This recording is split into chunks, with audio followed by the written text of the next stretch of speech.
Magandang araw po sa inyo lahat at ito syempre kailangan po natin gamitin ang ating MTB baka magtampo po kaya ayun ngayong hapon magandang hapon po sa inyo, it's shoutout time.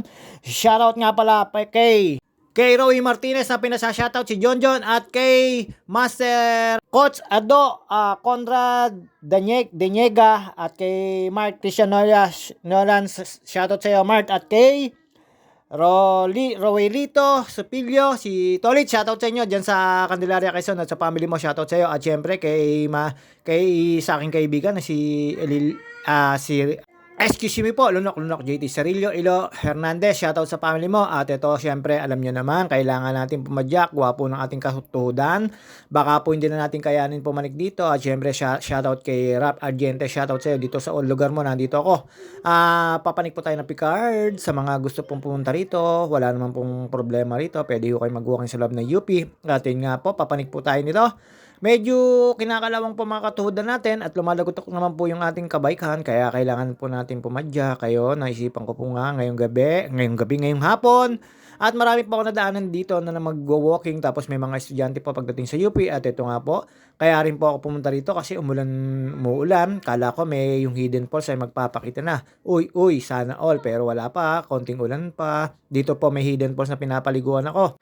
Diyan po sa grotto na dadaanan ko, at ito nga po, pataas na po tayo ng Picard, kahabaan po ito hanggang doon po sa may paliguan sa mga small community. Sa mga gusto pong punta rito, ay Mount Makiling po yan, dito naman po tayo sa kabila, yung pinag-walkingan ko ay doon naman po sa may malapit sa amin, ito naman po Los Baños, Laguna nakakasako, pero Mount Makiling pa rin po ito.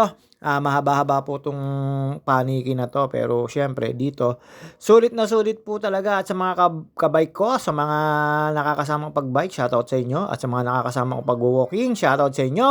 Ito lang tayo, si JT, Piling, Bida-Bida, alam nyo na.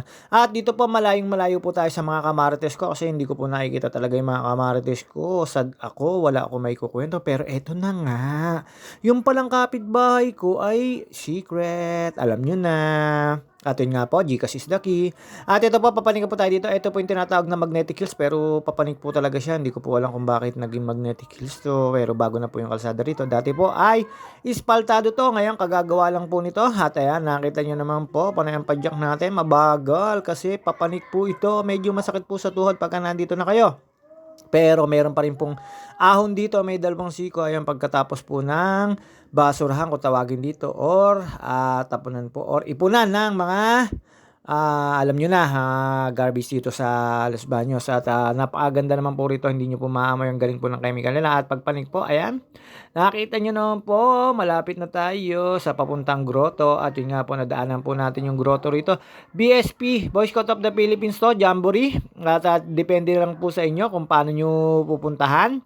Basta dito ako, bike, jogging, walking, sasakyan, kahit ano po talaga. Nararating ko po ito dahil familiar po sa akin to at lagi ko pong pinupuntahan. At shoutout nga pala po sa mga kasisi ko, mga kapalo ko, mga ka-engage ko, shoutout sa inyo at mga nagko-comment sa akin at nagtitiwala at nag-good morning at mamagandang hapon sa inyong lahat. Ay shoutout po sa inyo sa mga taga ibang lugar, Luzon, Visayas, Mindanao, mga taga Aklan, Negros, yung mga lagi kong kakomentahan, shoutout po sa inyo. Maraming salamat sa mga pag-suporta at pagtitiwala. Ito lang tayo, JT.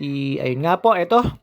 Habang tayo paikot po rito, bababa lang po tayo. Tapos mayroon po tayong tatambayan dyan sa may UPLB Freedom Park. Ayan. Tapos mayroon po ako nakita rito mga estudyante. At yun nga po, inabot po tayo ng ulan kaya hindi tayo tumigil na dito. Tayo ay sumibat na at hindi tayo dadaan sa St. Therese. Alam nyo naman, ng JT kahit papano. Nagubad lang po tayo dyan ng mga pampawis natin para medyo maganda sa camera. Siyempre, pa-cute tayo. Kala mo naman, may tinitignan talaga. Panay lang naman ng lingon, kunyari, para hindi nga naman makita sa camera na nagpapakit siya. Uy, umatras pa kasi nakakita ng estudyante naglalakad. Pero hanggang doon lang po tayo, hanggang tingin lang po tayo. Nakita nyo naman po yung bike ko, pinilex ko lang. Tapos ito po, pinilex ko uli yung tower dito. At ayun nga po, tayo satisfied na sa pag-ride ko. Tapos doon po tayo dumaan sa may engineering department sa lahat po ng mga hindi pa uulit nakakabalik dito sa UP or mga graduate dito sa UP Los Baños sa Laguna. Eto na po siya, ang dami na po nagbago rito, tapos yang pong may ginagawa diyan po sa may kabilang 'yan, hindi ko po alam kung obstacle o ano man, or sa sports hindi ko po alam kung ano po 'yun. Siyempre eto, daan lang po tayo sa may animal husbandry at eto po dito po tayo dumaan sa may papuntang engineering department. Siyempre kaya ko po alam namamasada po ako dito. Eto po talaga yung ruta ng route ng mga route ng mga jeep.